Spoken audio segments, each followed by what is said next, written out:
En los años 70, la ciudad de Santa Cruz en California se conocía por ser una ciudad bastante tranquila. Apenas había alguna actividad delictiva, y si había alguna eran por delitos menores como robos o alteración a la paz por jóvenes inmaduros. Sin embargo, en el 1972, la ciudad entraría en pánico por la aparición de uno de los asesinos en serie más sádico, perturbador y aterrador de la historia del país. Con una estatura de 6 pies y 9 pulgadas y un peso de casi 300 libras, Ed Kemper se convertiría en el Co-Ed Killer, el asesino de las universitarias y en la pesadilla de su propia familia. Esta es la historia del Co-Ed Killer, Ed Kemper.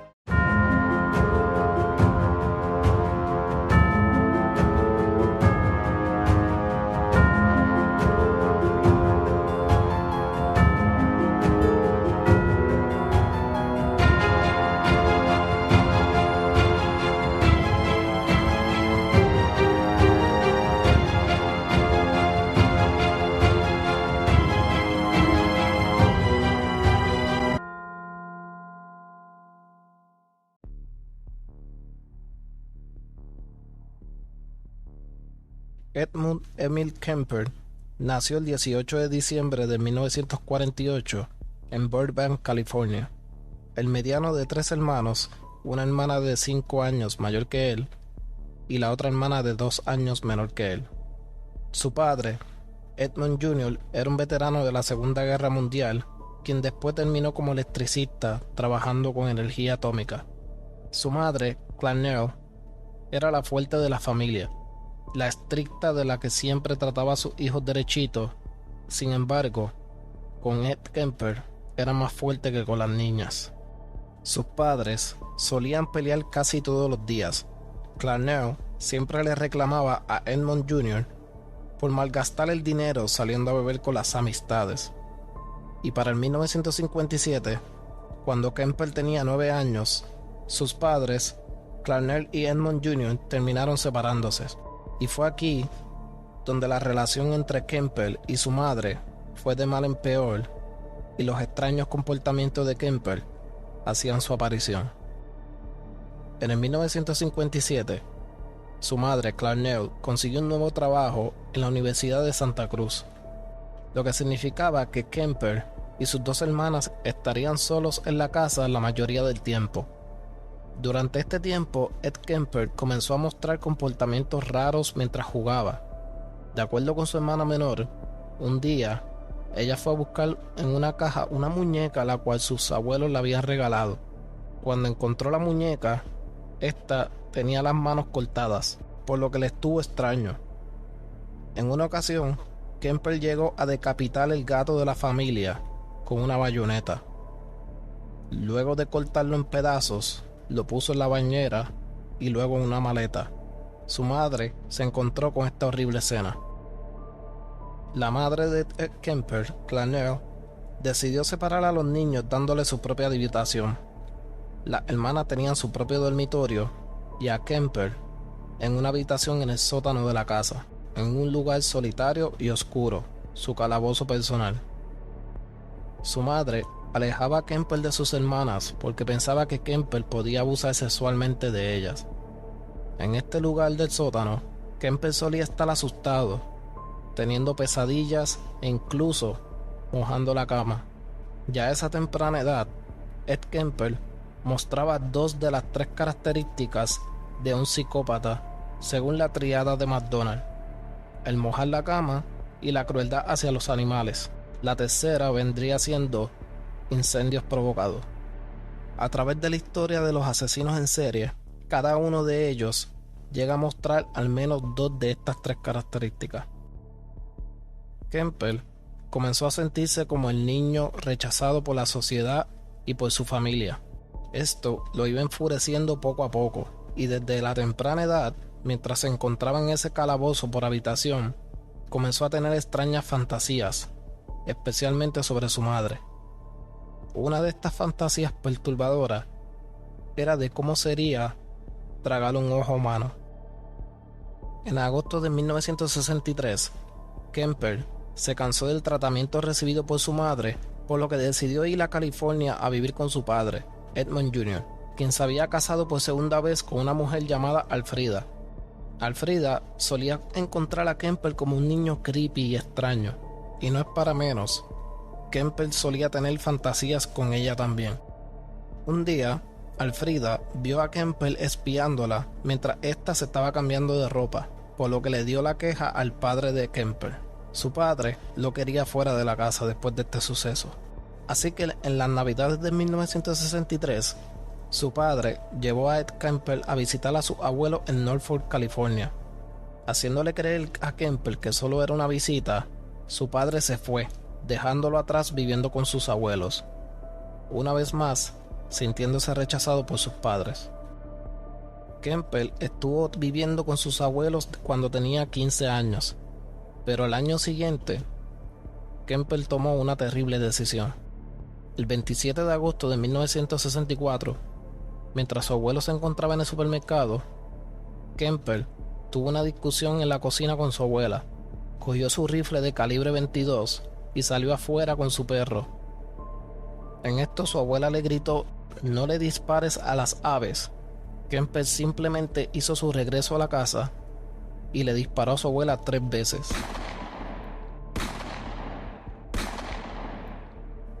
Dos en la cabeza y uno en la espalda. Luego, se dio cuenta que su abuelo llegó y estaba bajando la compra del auto. Kemper no quería que su abuelo pasara por el trauma de encontrarse con la escena de que su nieto acababa de asesinar a su esposa. Así que Kemper decidió también asesinar a su abuelo con el rifle de calibre 22. Kemper fue ingresado al Hospital Estatal de Salud Mental Atascadero de Adultos. Al momento de ser ingresado, Kemper tenía 15 años, pero con esa edad medía 6 pies con 9 pulgadas y pesaba sobre 280 libras. Era un adolescente junto con adultos dentro de una facilidad que contaba con 1.600 confinados, 24 de ellos asesinos y sobre 800 de ellos depredadores sexuales. Allí en la facilidad, Kemper fue diagnosticado con esquizofrenia paranoide. Pero al ser alguien tan inteligente, con un IQ sobre 136, siendo esto un nivel alto de inteligencia, apenas cerca del nivel de genio que rodea entre los 160, los doctores sintieron que podían darle más responsabilidad a Kemper, al nivel de convertirse en asistente del doctor de toda la confianza que le tenían. Kemper terminó trabajando para todos los psiquiatras del hospital, haciendo diferentes tareas. A los 17 empezó a sacar punta de los lápices y ya con 19 años estaba a cargo de hacer las pruebas, anotar resultados y archivarlos. Al tener acceso a estas pruebas, Kemper fue bastante astuto y se memorizaba todas estas pruebas para cuando se las hicieran a él, las pudiera pasar con éxito. Y así hizo. En el 1969, pensando que Kemper estaba sano y que quería ser un ciudadano normal en la comunidad, fue liberado del Hospital Estatal Atascadero a los 21 años. Su récord criminal fue borrado. Cuando salió del hospital, los doctores recomendaron que Kemper no fuera liberado bajo la custodia de su madre, debido a la relación entre ellos y que su madre podría ser el detonante del odio que viene de Kemper. Pero como quiera, las autoridades de jóvenes de California liberaron a Ed Kemper bajo la custodia de su madre. En el 1971, Ed Kemper solicitó para ser policía estatal, pero fue rechazado por su estatura de 6 pies y 9 pulgadas. Kemper solía hacer pequeños trabajos y cuando pudo ahorrar suficiente, se mudó a un apartamento con un compañero de cuarto, quejándose de que su mamá siempre lo llamaba o lo visitaba de sorpresa. Con el tiempo, sin tener algún trabajo oficial, Ed Kemper comenzó a guiar y darle aventones a personas en las calles sin intenciones de lastimarla. De acuerdo con Kemper, él había recogido sobre 150 personas y llevarlas a su destino antes de sentir que tenía que cumplir sus perturbadoras fantasías. Pero en el 1972, Kemper no se pudo contener a estas. En mayo de 1972, Kemper vio a 2 chicas jóvenes pidiendo pon para que las llevaran al lugar donde tenían que ir. Kemper se ofreció a llevarlas. Las jóvenes eran Mary Ann Pesci, de 18 años, y Anita Luqueza, también de 18. Luego de conducir por una hora con ambas en el auto, Ed Kemper las llevó a una área boscosa, y fue ahí donde Kemper esposó a Mary Ann y ordenó a Anita Luqueza a meterse en el baúl del auto. Acto seguido, apuñaló y estranguló a Mary Ann y luego hizo lo mismo con Anita Luqueza. Kemper no había terminado con sus víctimas. Procedió a poner ambos cuerpos sin vida en el baúl de su auto y condujo hacia su apartamento. De camino a su apartamento, fue detenido por un policía ya que Kemper tenía la luz trasera de su auto rota. Increíblemente, el policía nunca se dio cuenta de que Kemper llevaba 2 cuerpos sin vida en el baúl de su auto y lo dejó ir. Al llegar a su apartamento, Kemper tiró fotos a los cuerpos sin vidas, tuvo sexo con los cadáveres, a esto se le conoce como necrofilia, y luego de esto desmembró ambos cuerpos, los puso en unas bolsas plásticas y los abandonó en la montaña La Loma de la Prieta. Sin embargo, se quedó por un tiempo con ambas cabezas, con las cuales tuvo sexo oral antes de deshacerse de ellas. En agosto del mismo año, el cráneo fue encontrado por 2 caminantes, el cual fue identificado utilizando el récord dental como el de Mary Ann, de 18 años, de la Universidad de Fresno. Sin embargo, los restos de Anita Luqueza nunca aparecieron. Apenas un mes de ser encontrado el cráneo de Mary Ann, Kemper volvió a sumar otra víctima. El 14 de septiembre de 1972, Ed Kemper montó a la joven de 15 años, Aiko Koo, quien se dirigía a unas clases de baile, pero había perdido el autobús. Kemper prometió llevarla a su destino, pero esta nunca llegó. Kemper la llevó a una área desierta, donde sacó su arma y la apuntó a Aiko. Sin embargo, por un error de Kemper, se quedó fuera del auto, y a pesar de que se quedó fuera y el arma dentro del auto, Aiko inocentemente le abrió la puerta para que volviera a entrar al auto. Acto seguido, Kemper abusó de ella y la estranguló dejándola sin vida. De igual manera que sus 2 víctimas anteriores, Kemper la llevó a su apartamento donde le tomó las fotos, violó el cuerpo sin vida y lo desmembró. Esto eran los años 70, por lo que cada vez que algún familiar decía que su hijo desapareció o se fueron, la policía solo les decía que no se preocuparan, porque a esta edad siempre se escapaban y volvían a los 2 o 3 días. Pero con Aiko Koo era diferente, ya que su madre reportó que ella no se escaparía, porque ella estaba pautada a estar en una actividad de baile que ella nunca se perdería. Con el tiempo, apenas pequeños pedazos del cuerpo de Aiko Koo fueron recuperados. Para 1973, Ed Kemper regresó a vivir con su madre, y el 7 de enero del dicho año, Ed Kemper recogió en su auto a la joven Cynthia Shaw, de 19 años de edad. Kemper, quien había comprado una nueva pistola de calibre 22, llevó a Cynthia al área boscosa, la ordenó a meterse en el baúl del auto, seguido por un tiro en la cabeza. Sobre este asesinato, Kemper dijo: "Es la primera vez que uso esta pistola y es extraño que cuando le disparé se quedó con los ojos abiertos. Es la primera vez que le disparo a alguien y los ojos se quedan abiertos". Luego de asesinarla, Kemper llegó a casa de su madre con el cuerpo, donde lo escondió en un closet hasta el otro día. Cuando su madre salió temprano para su trabajo en la mañana, Kemper procedió a tener sexo con el cadáver de Cynthia Shaw. Luego la desmembró y la decapitó en la bañera de su madre. Kemper se quedó con la cabeza de Cynthia por varios días, con motivo de inhumación, tener sexo oral con y luego la enterró en el patio de la casa de su madre. Luego de su arresto, Ed Kemper dijo que la razón por enterrar el cráneo en el patio mirando hacia la ventana es porque su madre siempre decía que quería que las personas la admiraran, Esto en inglés se diría look up to her, básicamente mirar hacia arriba donde ella. Los restos del cuerpo de Cynthia fueron tirados en un precipicio donde fueron encontrados por unos surfers. Partes del cuerpo encontradas fueron el torso y 2 días después aparecieron las manos. Luego del análisis fue identificada como Cynthia Shaw del Colegio de Cabrilas de Santa Cruz, quien había sido reportada como desaparecida. Este asesinato de Cynthia Shaw comenzó a hacer que la hermana de Campbell sospechara de él. Al ver la noticia, su hermana le preguntó a Campbell si tenía que ver algo con estas desapariciones. Ella solo pensaba en lo que le hizo el gato de ella, así que por su curiosidad no pudo más y le preguntó a Campbell. Campbell le respondió: yo sabía que me ibas a preguntar eso, sabía que ibas a sospechar algo, igual que mamá, que también sospecha de mí. No le digas que tú sospechas, porque si no, se va a convertir en un gran problema.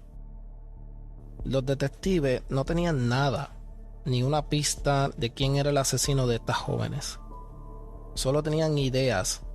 Pensaban que quizás el asesino podría ser un carnicero o un doctor, ya que cada uno de estos cuerpos estaban desmembrados, picados en cantos. Solo sabían que este asesino era alguien inteligente, que sabía lo que hacía y pensaba bien lo que hacía, no cualquier monstruo que ataca por atacar. Y tenían exactamente la razón. Como mencionamos, Campbell era un hombre bastante inteligente, con un IQ de casi 140. Campbell, cuando montaba a sus víctimas en el auto, les decía que dejó la puerta sin seguro, a lo que él estiraba el brazo. Recordamos que él era alguien de 6 pies y 9 pulgadas. Estiraba su brazo largo hacia el otro lado, a la manija de la puerta, y ponía un chapstick detrás de la manija para que así la víctima no pudiera abrir la puerta desde adentro si intentaba escapar. Además de esto, cuando se detenía donde su víctima para ofrecerle a llevarlas, acostumbraba a mirar mucho el reloj en varias ocasiones. Así la víctima pensaba que él era un hombre ocupado, que tenía cosas que hacer y que probablemente tenía que ir a algún sitio y que estaba sacando de su tiempo para poder ayudarla. De esta manera así, la joven se montaba más rápido. Como también Campbell solía ir al bar Jury Room, un bar donde todos los policías se reunían a darse una cerveza y a discutir sobre los casos. Campbell aprovechaba estas conversaciones con ellos para saber si había algún progreso o alguna pista de que estaban detrás de él. Así de cuidadoso e inteligente era Ed Kemper. A un mes de asesinar a Cynthia Shaw, el 5 de febrero de 1973, luego de tener una discusión con su madre, Ed Kemper volvió a las calles en busca de una víctima más. Con toda la cobertura de estos asesinatos en la prensa y con todos los consejos de las autoridades a las jóvenes de que no se suban a un auto con extraños, Kemper tuvo que hacer varios ajustes. Así que, a través de su madre, quien trabajaba para la universidad, consiguió el sello de permiso para entrar a la universidad. Kemper le había pedido a su madre si podía conseguirle uno de estos sellos para ponerlo en su auto, para así él poder acceder a la facultad para visitar a la biblioteca. Con este sello en su auto, las jóvenes no sospecharían y confiarían en subirse al auto de Kemper, pensando que era un estudiante o alguien de la facultad. Y así mismo fue. El 5 de febrero de 1973, Rosalind Heather Thorpe, de 23 años, y Alice Liu, de 21, se subieron al auto con Kemper. Kemper fatalmente disparó a ambas jóvenes, llevándolas a casa de su madre, pero esta vez decapitándolas en el auto y luego llevando los cuerpos sin cabeza al closet de la casa. Una vez allí, le tomó las fotos y tuvo sexo con los cadáveres. Los cuerpos fueron encontrados una semana después y una de ellas mostraba las manos cortadas. Antes de salir tras estas dos víctimas, Kemper tuvo una fuerte discusión con su madre, y así era la relación básicamente de ellos. Todos los días peleaban. Clarnell, su madre, siempre despreciaba a Kemper diciéndole que era igual que su padre, que no hacía nada con su vida, y cuando ambos estaban bajo el efecto del alcohol, más fuertes eran las peleas. En abril de 1973, los detectives tuvieron su primera pista. Recibieron una notificación de que alguien compró un revólver de calibre .44. Ese alguien era Edmund Amell Kemper III. Los detectives decidieron visitar a Kemper para entrevistarlo. Al ver a Kemper llegar en su auto, amablemente le pidieron si podía bajarse del auto, explicándole sobre la situación y del por qué estaban allí. Kemper, siendo cooperativo, caminó hacia el baúl del auto e introdujo la llave en la insignia. Los detectives se separaron y se colocaron uno a cada lado del auto mientras tenían en la mano en el arma. Kemper se echó para atrás para que los policías abrieran el baúl. Una vez lo abrieron, encontraron el arma. Los detectives confiscaron el revólver y se marcharon. Años después, Kemper le hizo la confesión al policía Mickey que si él y su compañero no se hubiesen separado cuando él iba a abrir el baúl, él los hubiese matado en ese instante. Kemper comenzó a sentir paranoia. Dijo que una vez que le confiscaron el revólver, sabía que tenía que explotar y huir, y confesó que fue así, que de la nada le vino a la mente asesinar a su madre. El 20 de abril de 1973, su madre, Clarnell, se encontraba en su cama leyendo un libro cuando se dio cuenta de que Kemper entró a la habitación. Esta le dijo a Kemper: «Supongo que vienes a querer hablar toda la noche, ¿verdad?» Kemper le contestó que no, que hablarían al otro día. Luego de que su madre se durmió, Kemper volvió a la habitación, se paró al lado de ella, con un martillo en una mano y un cuchillo en la otra. Kemper se quedó ahí parado observándola de 2 a 3 minutos. Él decía que esta era su fantasía desde niño y que estaba a punto de cumplirla. Luego, Kemper procedió a golpearla con el martillo hasta dejarla sin vida. Acto seguido, con el cuchillo la degolló, decapitándola al momento. Luego de esto, Kemper tuvo sexo oral con la cabeza de su madre, ya que su madre solía reclamarle a Kemper que por su culpa nadie quería tener sexo con ella, porque nadie quería acercársele teniendo un hijo asesino. Fue por eso que Kemper, mientras cometía este acto, le decía: «¿Tú querías sexo, mamá? Aquí tienes». Kemper también usó la cabeza de su madre como tablero de dardos. Mientras le gritaba todo lo que cayó por 25 años de su vida, Kemper también procedió a cortarle la lengua y sus cuerdas vocales. Luego de esto las tiró en el desecho de la basura. Sin embargo, el despachador de basura no podía romper las cuerdas vocales, por lo cual expulsó el tejido para atrás. Kemper confesó después que en ese momento él solo se rió, de manera que sintió que era inapropiado y poético, que tantas veces que ella le había gritado en su vida y que hasta muerta sus cuerdas vocales no querían callarse. Luego de asesinar a su madre, Kemper decía que se sentía exhausto, mostrando así que todo lo horrible que había hecho en su vida era con el motivo de llegar a este día, cumplir la fantasía que tenía desde que era un niño, el día de asesinar a la persona que más daño él sentía que le hacía, su madre. Luego de esconder el cadáver de su madre en el closet, Kemper se dirigió a un bar a darse unos tragos, y luego, cuando regresó a la casa de su madre, invitó a la mejor amiga de su madre, Sally Hallett, de 59 años de edad. Este le dijo que si podía pasar por la casa a cenar y a ver una película con él y con su madre. Cuando Sally hizo su llegada, Kemper la atacó, la estranguló hasta dejarla sin vida y luego escondió el cuerpo en otro closet. Al otro día, Kemper se montó en su auto y condujo por más de 28 horas, sin ningún rumbo, solo guiando mientras pensaba en todo. Kemper llevaba en su auto 3 armas y cientos de balas, pensando que pronto sería perseguido por las autoridades por el asesinato de su madre y su mejor amiga Sally. Cuando Kemper se dio cuenta de que no había ninguna noticia en la radio de que estaba siendo buscado, es cuando decidió acabar con sus crímenes de una vez y por todas. Sentía que ya no tenía un motivo. El 24 de abril de 1973, Ed Kemper se detuvo en Pueblo, Colorado, donde hizo una llamada a la comandancia de la policía en la que confesó que asesinó a su madre y a su mejor amiga. El policía al otro lado de la línea no le creyó, por lo que le dijo que volviera a llamar en par de horas. Par de horas pasaron y Kemper volvió a llamar. Esta vez pidió hablar con un oficial que él anteriormente conocía.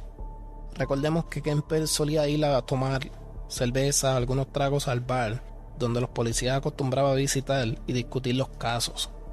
Kemper le dijo a este oficial que se comunicara con el oficial Mickey Aluffi, que él sí sabía dónde él vivía.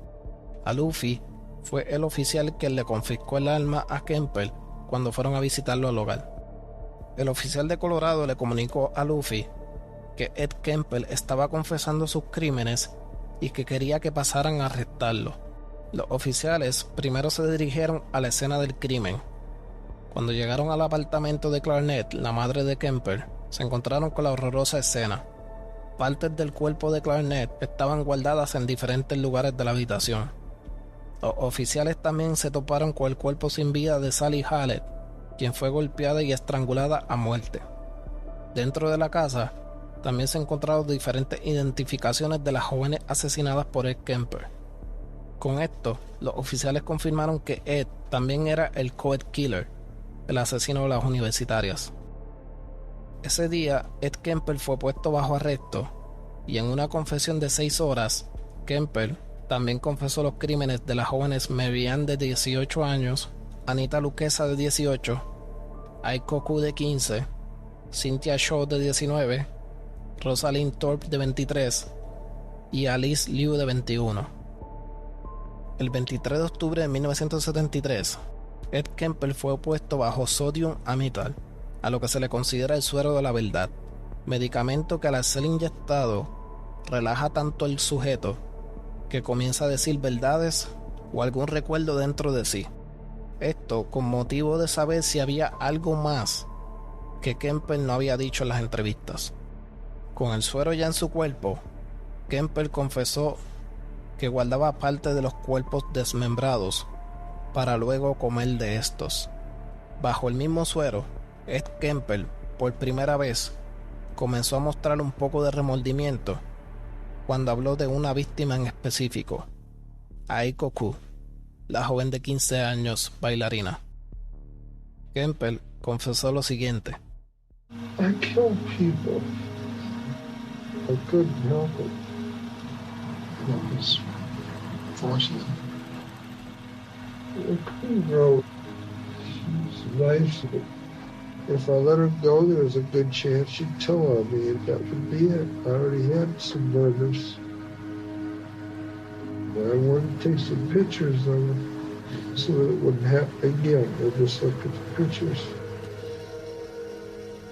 She had a lot of dances to go to and a big future. And I didn't want to hurt her by that point, but I'd already committed myself. And I had very hard, fast rules that I had to keep telling myself about.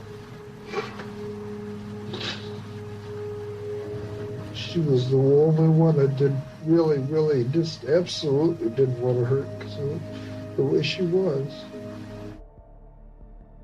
La traducción a esto sería: maté a personas, no pude evitarlo.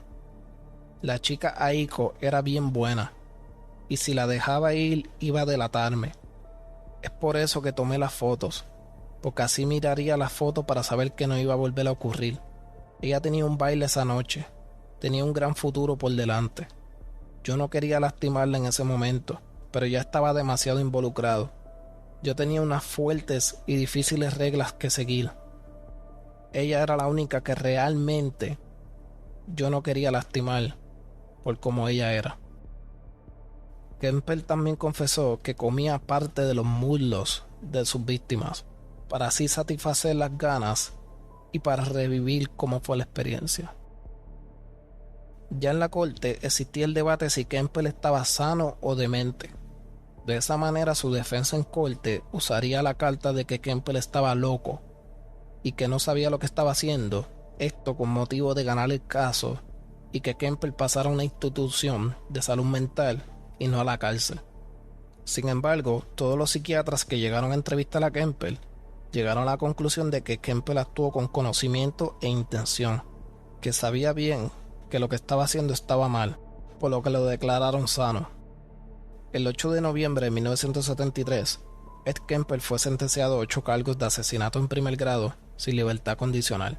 Kemper había sido sentenciado a la pena de muerte, pero justo después de que el juez hiciera el anuncio, la ley cambió y la pena capital ahora era ilegal en el estado. Así que su penalidad pasó a vida en prisión sin posibilidad de libertad condicional.